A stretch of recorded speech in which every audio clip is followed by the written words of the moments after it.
Olá, queridos, paz com todos, paz contigo, tudo bem? Bom, nessas últimas semanas vocês estiveram na companhia da nossa irmã Gabriela para trazer ainda a continuidade do assunto sacramentos que vocês haviam iniciado junto comigo, né? Vocês lembram de mim? Eu sou a Paula, da comunidade do Causa Glória. E eu venho hoje aqui continuar ainda dentro desse assunto, né? Que são os sacramentos, essa graça santificante que a igreja nos dá acesso. E no último vídeo, né, vocês viram a Gabriela tratando a respeito de um dos sacramentos da cura, que é o sacramento da penitência ou reconciliação. Mas os sacramentos de cura, eles são dois. A penitência ou reconciliação, que nós chamamos de confissão, e também a unção dos enfermos, que em muitos lugares também é tratada como extrema unção, principalmente os mais antigos usam esse termo, né? Mas antes da gente aprofundar ainda, né, nesse assunto da extrema unção, eu quero te convidar a refletir um pouquinho nessa palavra cura, né? Porque quando precisamos de cura é porque temos alguma enfermidade. E a igreja ela vem falar de enfermidade não apenas no campo físico, mas ela trata das nossas enfermidades espirituais. Quando estamos tomados pelo pecado, quando estamos tomados pelos nossos transtornos interiores, pelas nossas más inclinações, pela desordem das nossas paixões, né? Nós estamos num estado de enfermidade e precisamos do toque de cura do Senhor Jesus Cristo. Os sacramentos de cura, eles fazem com que essa graça, aquilo que é sobrenatural, venha até nós, através de um sacerdote que naquele momento se coloca como a própria pessoa de Cristo, trazendo a cura para nós. Isso é belíssimo demais. Mas falando a respeito dessa necessidade de sermos curados, que você e eu nesse dia possamos refletir a respeito da brevidade das nossas vidas, refletir a respeito da fragilidade das nossas vidas e da fragilidade que temos até com os compromissos que a gente faz com Deus, né? Quantas vezes você e eu dissemos sim e depois voltamos atrás, mas o Senhor nos dá a chance de reconciliar, nos dá a chance de experimentar cura física e espiritual. Então que nesse dia possamos ter o nosso coração contrito, sabe? O nosso coração calmo, no sentido, não uma calma que nos deixa parado, mas um coração em paz, no qual tenha a certeza que à medida em que lutamos contra o pecado, à medida em que nos aproximamos mais ainda da igreja que é mãe e que nos dá todos esses sacramentos, somos convidados a estar cada vez mais perto de Deus, mais perto do céu, certo?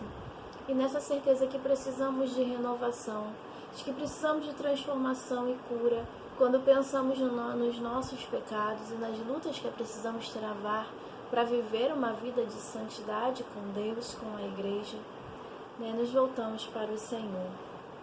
Estamos reunidos em nome de um Deus que é Pai, Filho e Espírito Santo. Amém. Que você possa orar comigo junto com essa canção, uma música tão conhecida, antiga, né, mas que vem falar nas suas palavras simples aquilo que deve estar no coração daquele que se reconhece como pecador e que precisa da cura e da misericórdia do Senhor. Renova-me, Senhor Jesus, já não quero ser igual. Renova-me, Senhor Jesus, põe em mim teu coração. Preste atenção nisso. Porque tudo que há dentro de mim precisa ser mudado, Senhor, porque tudo que há dentro do meu coração precisa mais de ti. Renova-me, Senhor, renova-me, porque eu preciso ser uma pessoa nova. Eu preciso ser uma pessoa melhor, uma pessoa convertida, Senhor. Renova o meu coração. Renova, Senhor, o meu desejo de ser tua, de estar na tua igreja, não como alguém que faz um compromisso, mas como alguém que te ama, Senhor, e que quer viver cada dia mais uma experiência contigo. Renova, Senhor, o meu coração, para que eu seja neste mundo sinal da tua graça, para que eu seja neste mundo luz, Senhor. Mas eu preciso da renovação que vem de ti. Eu preciso da unção que vem das tuas mãos para vencer os meus pecados, Senhor, para ser curada das minhas enfermidades. Eu peço que transforme o meu coração. Eu não posso continuar a mesma, Senhor, a cada dia depois de ter uma experiência contigo. Eu não posso ser igual. Eu não posso, Senhor, ter um coração como alguém que não te conhece. Então renova o meu coração. Tudo que há dentro de mim, Senhor, precisa de transformação. Tudo que há dentro de mim, Senhor, precisa mais de ti. Então vem em meu socorro. Pai nosso, que estás nos céus, santificado seja o vosso nome. Venha a nós o vosso reino, seja feita a vossa vontade, assim na terra como no céu. O pão nosso de cada dia nos dai hoje. Perdoai as nossas ofensas, assim como nós perdoamos a quem nos tem ofendido. E não nos deixeis cair em tentação, mas livrai-nos do mal. Amém. Em nome do Pai, do Filho e do Espírito Santo. Amém. Bom, queridos, a Gabriela tratou com vocês a respeito do sacramento da reconciliação, que é o sacramento da confissão. E esse sacramento, ele precisa fazer parte do nosso dia a dia, sabe? Ela veio trazer para nós a importância dele, né? O que ele é. E eu venho dizer para você que é muito importante que não estejamos longe do sacramento da reconciliação, porque todos nós, você e eu, somos pecadores, né? E precisamos nos aproximar sempre da graça que vem de Deus. Veja só que maravilha, a nossa igreja nos dá a oportunidade de termos os nossos pecados lavados diante da pessoa de Jesus Cristo, quando vivemos um verdadeiro arrependimento, uma verdadeira contrição. Então, que o sacramento da reconciliação seja um costume na sua vida. Quando foi a última vez que você se confessou, querido? Vai dizer que não tem pecado? Todos nós somos pecadores, né? E o Senhor Jesus, através da nossa Santa Igreja, nos dá a graça de viver reconciliados com Ele. Então busquemos o sacramento da reconciliação, da penitência. Sim, nós estamos vivendo em um período, por conta da pandemia, em que muitos de nós não podemos ir a um sacerdote confessar. Essa é uma condição de agora, né? Mas alguns sacerdotes, principalmente nas 2 primeiras semanas em que voltamos às atividades nas missas, né, nas paróquias, fizeram uma celebração de penitência, dando perdão de maneira coletiva, né, para a igreja por causa dessa situação. Existe uma outra condição que a igreja colocou nesse período de pandemia, em que o próprio Papa concedeu, né, no período da Semana Santa, que é o que nós chamamos de indulgências. Mas as indulgências são um assunto para outro dia, tá? Eu só estou tratando disso porque com certeza você ouviu falar desse período. Se você não ouviu falar, isso aconteceu nesse período que nós estamos vivendo, né? A indulgência, ela tem o poder, né, de apagar todos os nossos pecados, se nós nos voltarmos para aquele momento em que está sendo celebrado, ou para aquela atitude que precisa ser feita de penitência, com o coração realmente contrito e arrependido daquilo que nós cometemos. Mas continuando, assim que tiver a oportunidade de se confessar presencialmente quando tudo isso passar. Não perca essa chance, certo? Enfim, eu quero trazer para vocês agora um outro sacramento que ele fala para nós a respeito da unção dos enfermos, né? É um sacramento que vem diretamente tocar a realidade dos enfermos. O sacramento da penitência, ele é de cura, né? Penitência e reconciliação, que é a confissão, é considerado um sacramento de cura, porque ele vem nos trazer a cura do pecado. O sacramento da unção dos enfermos, ele também é de cura, mas porque principalmente ele trata especialmente de casos de pessoas adoecidas mesmo, doentes, né, enfermas. Não quer dizer que o sacramento da unção dos enfermos vai trazer a cura para aquela doença daquele momento. Sim, a gente sabe que milagres acontecem. Pessoas são curadas milagrosamente, né, de doenças pelas mãos de Jesus Cristo. Mas não é necessariamente isso. Também a unção dos enfermos, ao cuidar do corpo, trazer uma unção de alívio para aquele corpo que está adoecido, traz uma unção de penitência para a alma daquela pessoa, certo? Eu vou trazer para vocês aqui, uma característica que precisa ter a pessoa que está penitente, que está querendo o perdão, tanto pela unção dos enfermos quanto pelo sacramento da reconciliação. Mas ainda se tratando da reconciliação, eu preciso trazer um assunto muito importante para vocês, que muitas vezes a gente não trata, né? Você já ouviu falar da palavra contrição? Com certeza, né? Mas às vezes a gente não sabe o sentido profundo do que é uma contrição, queridos. Quando você está com o coração contrito, né, o Salmo 50 ou 51, dependendo da sua tradução, que é o Miserere, ele vem dizer assim: um coração contrito e esmagado, ó Deus, tu não desprezas.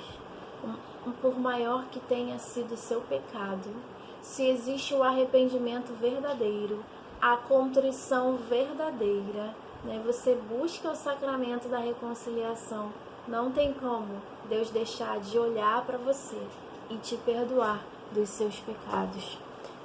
Mas falando disso, eu quero trazer para vocês uma coisa. Nós usamos o termo contrição. Vou botar aqui. Desculpa, vamos botar na ordem certa para que a gente possa compreender melhor. Primeira coisa, nós precisamos ter consciência do pecado que nós cometemos. Consciente de que o que nós cometemos foi um pecado, foi um erro. E aí eu venho trazer para vocês, né, o seguinte: precisamos viver em primeiro momento um arrependimento.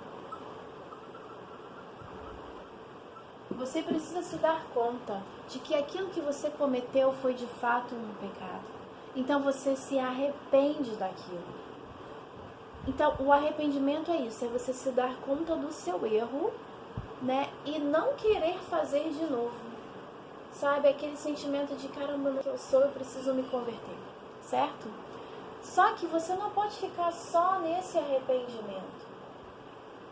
Porque o arrependimento, ele pode virar uma coisa terrível, chamada remorso, se você não cuidar disso dentro de você.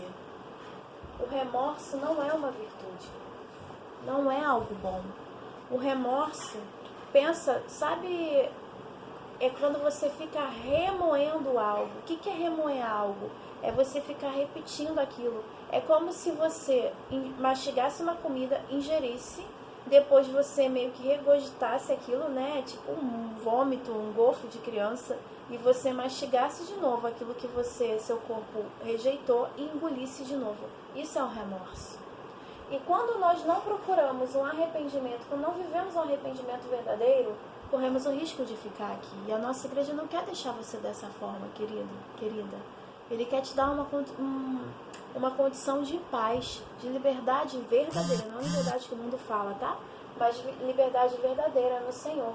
Então, não queremos o remorso para as nossas vidas.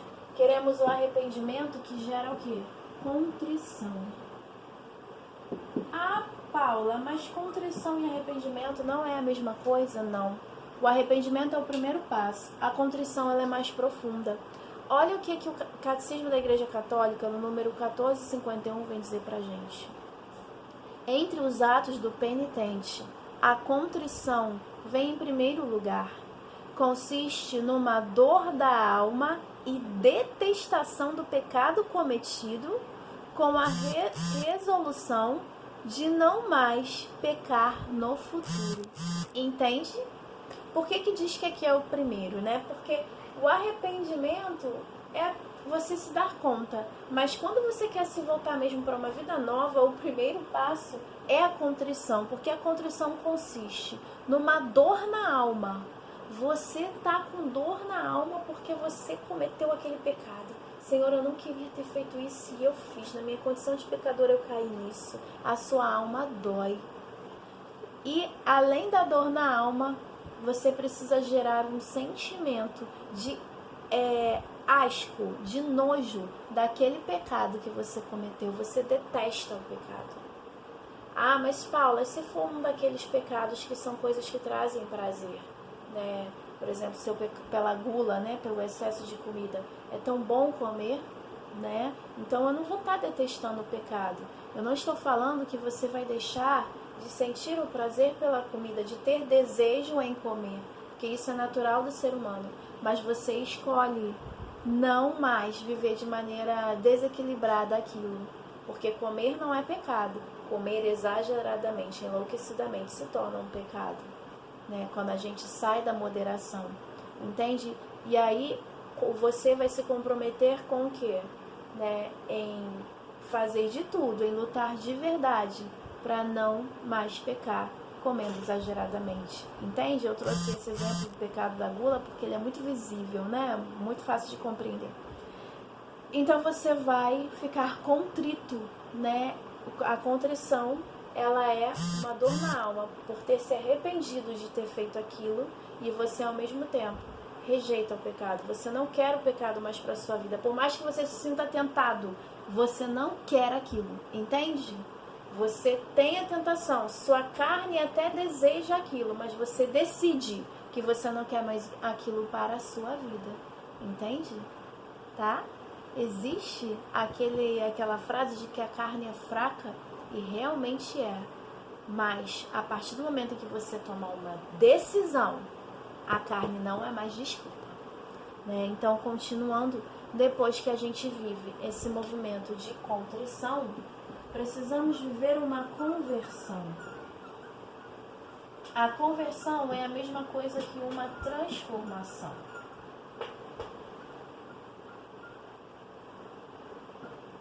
Compreende? Então, existe um movimento que precisa acontecer. Cristão não tem uma vida de repetição, querido, certo? Não é uma vida repetitiva, né? Cristão precisa viver uma vida de conversão. Então, todo esse movimento precisa nos levar à transformação, a sermos pessoas novas, comprometidas em viver no caminho do Senhor, certo? Então o sacramento da penitência ele vem nos dar força para todo esse movimento que acontece no nosso interior. E agora vamos tratar diretamente do assunto, né, da unção dos enfermos. Deixa eu trazer para vocês aqui algo que o catecismo introduz para nós. Pela sagrada unção dos enfermos e pela oração dos presbíteros, a igreja toda entrega os doentes aos cuidados do Senhor Jesus sofredor e glorificado, para que os alivie e salva. Exorta os mesmos a que livremente se associem à paixão e à morte de Cristo e contribuam para o bem do povo de Deus, certo? A unção dos enfermos, ela vem convidar, né, o cristão, ela vem com uma unção sobre um óleo mesmo que é colocado na testa e nas mãos da pessoa que está doente, com a intenção de que aquela pessoa receba mesmo uma bênção do Senhor, né, e que ela é convidada a unir os sofrimentos que ela está padecendo no seu corpo com a cruz de Cristo, entende? Então, a unção dos enfermos vem tratar da enfermidade como algo que serve para o crescimento do ser humano, para o crescimento, para que aquela pessoa viva uma vida de virtude. Olha só que bonito, viu? Porque assim, a enfermidade e o sofrimento sempre estiveram presentes na vida do homem, desde que o mundo é mundo, desde que surgiu o pecado na vida, né? Sempre existiu o sofrimento. Mas aí a grande questão é, como você vai lidar com esse sofrimento? O cristão é convidado a lidar com o sofrimento.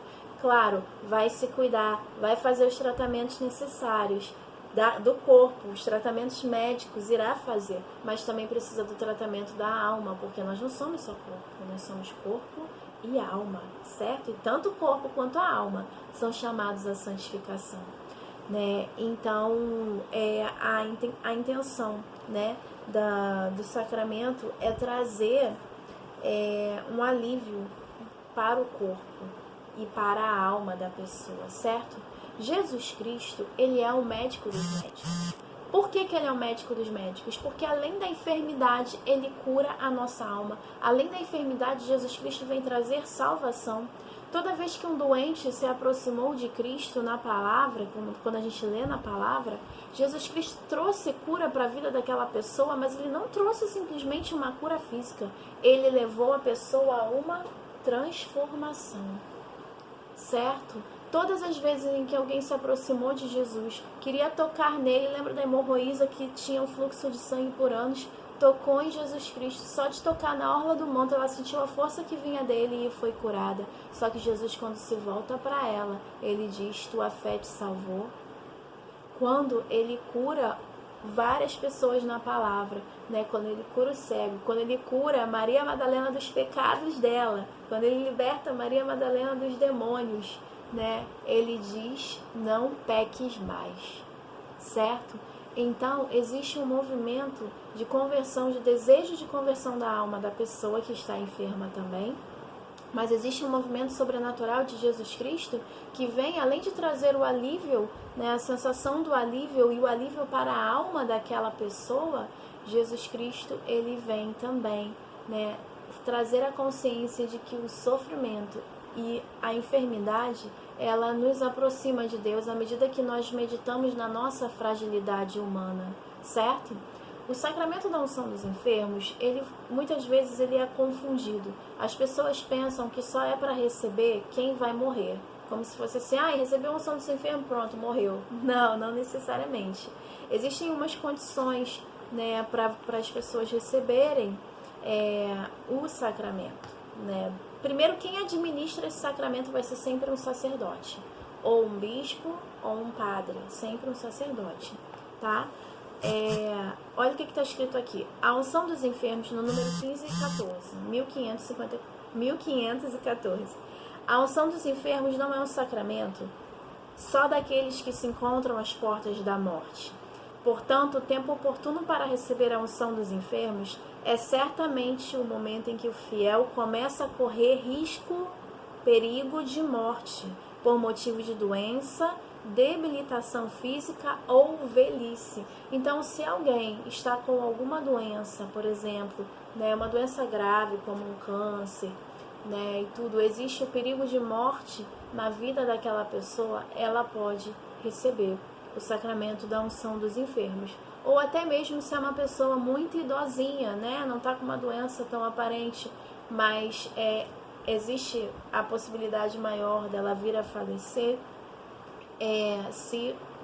se ministra, né, esse sacramento da unção dos enfermos, certo?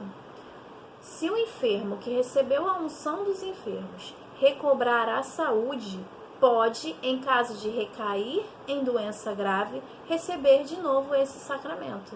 Eu conheci uma freira, né? Ela já está no céu, irmã Serafina, ali da paróquia Nossa Senhora da Apresentação, que no tempo que eu convivia com ela, ela já tinha recebido a unção dos enfermos 5 vezes, porque por várias vezes ela foi fazer uma cirurgia ou ela adoeceu, porque ela já era bem idosa na época em que eu convivia com ela, mas ela recebeu Ela recebia, se recuperava da doença, aí em outra situação ia lá e recebia de novo. Então é um sacramento que pode ser recebido mais de uma vez, ok? No decorrer da mesma enfermidade, este sacramento pode ser reiterado se a doença se agravar, ou seja, estava doente com câncer, né? Recebeu a unção dos enfermos, se agravou, foi internado, está naquele período em que os médicos disseram não tem mais o que fazer, pode receber novamente. Permite-se também receber a unção dos enfermos antes de uma cirurgia de alto risco. O mesmo vale também para as pessoas de idade avançada, cuja fragilidade se acentua. Entenderam quais são as situações em que esse sacramento é ministrado? Né? Então, são nesses casos aqui, certo? E quais são os efeitos desse sacramento? Né? O primeiro é a graça de um reconforto, né? Mesmo, paz e dar força de coragem para as pessoas, né? Para as pessoas passarem por aquele momento de doença, né? Por aquele momento de tribulação através da doença. Né? Você pensa que a pessoa, quando está com uma doença grave, não tem certeza se ela irá viver depois dessa doença, se irá se recuperar, precisa de um reconforto mesmo, de paz no seu coração, e aí ela é convidada a se unir à paixão de Cristo, a meditar as suas dores, como as dores da cruz, né, que o Senhor experimentou, né? E outra coisa, né, é que nesse movimento em que o doente faz, né, no sentido de se unir à paixão de Cristo, é como se ele, de certo modo, intercedesse e tivesse compaixão daqueles que são doentes no mundo inteiro, e assim se torna, de certo modo, né, alguém que naquele momento está orando, está se unindo às dores de Cristo e se unindo às dores dos irmãos, é convidado a isso. E o último ponto, né, que é o que veio trazer o nome, né, também conhecido de extrema unção, porque o sacramento da unção dos enfermos, ele serve para preparar a pessoa para aquela última passagem dela, aqueles casos de doenças terminais, né? Então servem para isso, para que a pessoa se prepare para aquele momento, né, para ir se encontrar com o Senhor definitivamente na pátria celeste, certo? E um último ponto, né, que existe dentro desse sacramento, existe um termo que se chama viático. O que é viático? Viático é quando, seguido da unção dos enfermos, a pessoa recebe a sua pela última vez, a Eucaristia. Né? Então faz-se uma celebração, né, da unção dos enfermos e dá a Eucaristia para aquela pessoa, para que ela possa fazer a sua passagem em paz. Na comunidade do Causa Glória, nós tivemos essa experiência, né, com um de nossos irmãos, José Bruno, né, um jovem que teve câncer, que morreu aos 23 anos de idade e que deu testemunho de santidade, queridos, que deu testemunho de pessoa que acredita verdadeiramente no céu, porque ele era novo, um jovem cheio de vida, que ele era agitado, aquele menino, né? Mas ele, quando teve consciência de que o câncer que ele estava era um câncer incurável, ele disse assim, né? Deus pode me levar hoje, se Jesus Cristo me levar hoje, eu vou feliz, porque eu já subi na cruz com ele. E José Bruno recebeu a unção dos enfermos, recebeu o viático, e no dia seguinte, né, em que ele recebeu o viático, ele veio a falecer, dando grande testemunho. Né? José Bruno tinha tudo para viver triste nos últimos dias da sua vida, né? Porque todos os planos de um jovem de 23 anos, imagina, né, tinha certeza que ele não ia viver, não ia realizar alguns sonhos, mas ele converteu todos os sonhos dele no sonho de ver Jesus face a face o quanto antes. Eu lembro que nesse período em que ele estava doente, eu estava em missão no Amazonas, né? E eu mandei mensagem para ele, conversando com ele, e ele falou assim: Paula, se eu morrer tá maneiro, eu vou ver Jesus, né? Então a unção dos enfermos, ela tem justamente o papel de lembrar o cristão a respeito desse desejo de viver a alegria do céu, de ver Jesus face a face. Queridos, todos iremos morrer um dia, né? Mas que nós possamos viver a nossa vida de maneira a nos aproximarmos cada vez mais do céu e que possamos usar dos sacramentos para que seja a porta para que a gente consiga chegar lá com muita felicidade e se encontrar pessoalmente com aquele Senhor que deu a vida por você e por mim. Ave Maria, cheia de graça, o Senhor é convosco. Bendita sois vós entre as mulheres, e bendito é o fruto do vosso ventre, Jesus. Santa Maria, Mãe de Deus, rogai por nós, pecadores, agora e na hora de nossa morte. Amém.